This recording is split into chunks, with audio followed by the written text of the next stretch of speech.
A story, a story.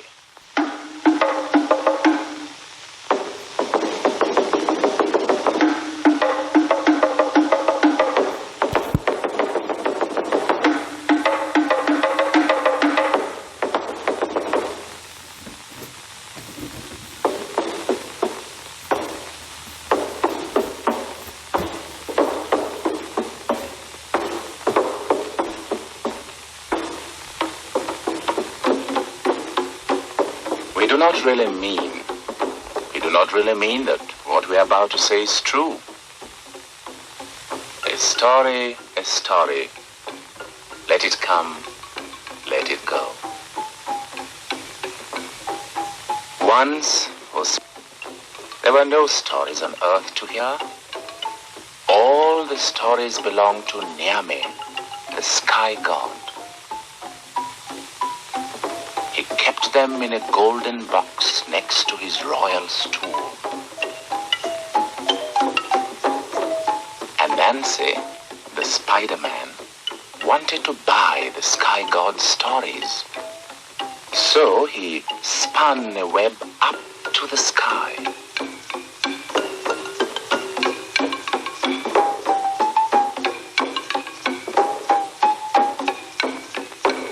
When the sky god heard what Nancy wanted, he laughed.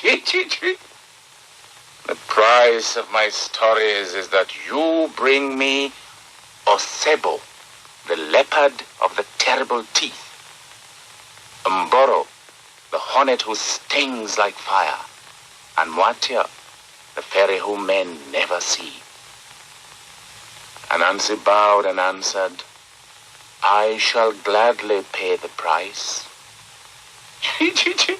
Chuckled the sky god.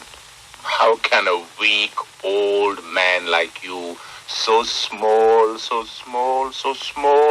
pay my price?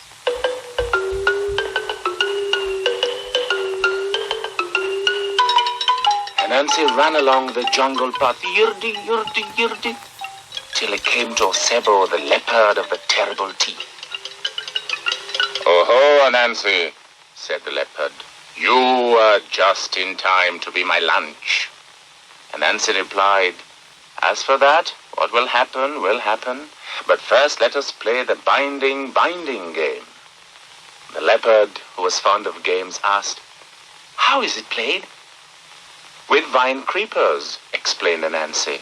I will bind you by your foot and foot. Then I will untie you, and you can tie me up.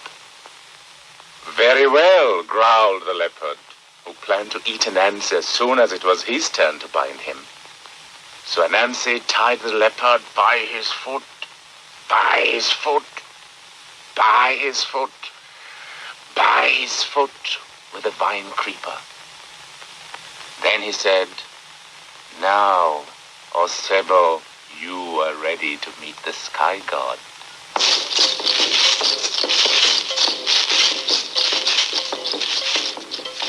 Next, Anansi cut a frond from a banana tree and filled a calabash with water. He crept through the tall grasses, Sora, till he came to the nest of Mboro, the hornets who sting like fire. Anansi held a banana leaf over his head as an umbrella. Then he poured some of the water in the calabash over his head. The rest he emptied over the hornet's nest and cried, It is raining, raining, raining. Should you not fly into my calabash so that the rain will not tatter your wings? Thank you, hummed the hornets, and they flew into the calabash. Thump! Anansi quickly stopped the mouth of the gourd. Now, Mboro, you are ready to meet the sky god.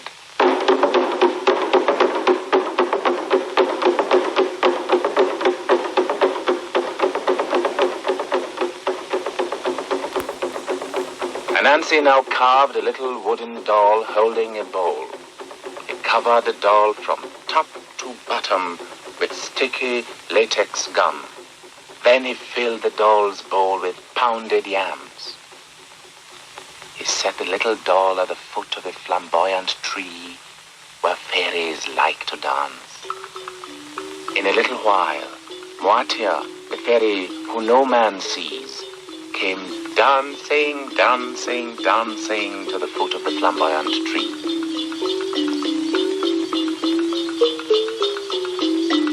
Moatia said, "Come, baby, I am hungry. May I eat some of your yams?"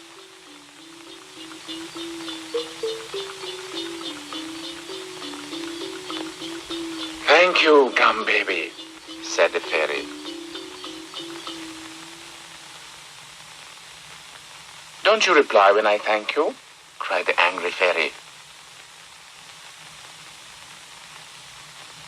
"Gum Baby, I'll slap your crying place unless you answer me."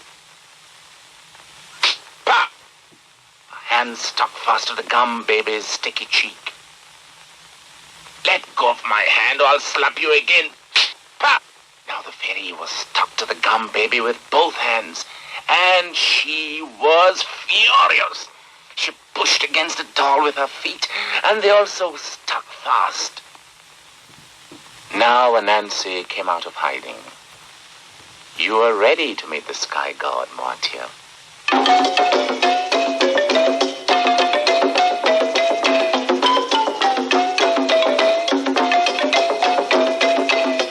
Anansi spun a web round Osebo, Umboro, and Umatia.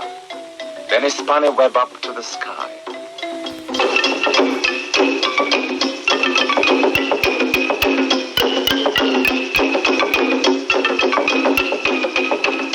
"Oh, Niame," said Anansi, bowing low. "Here is the price you ask for your stories. Osebo, the leopard of the terrible teeth. Umboro, the hornets who sting like fire. And Moatia, the fairy who may never see. Little Anansi, the Spiderman, has paid me the price I ask for my stories. Sing his praise, I command you." shouted all the assembled nobles. "From this day and going on forever," proclaimed the Sky God, "my stories belong to Anansi and shall be called Spider Stories."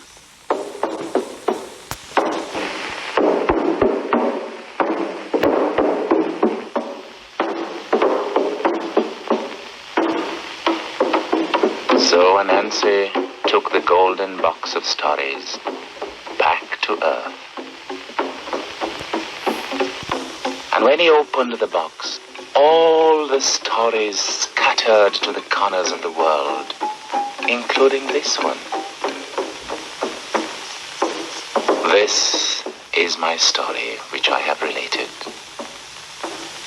If it be sweet, or if it be not sweet, take some elsewhere, and let some come back to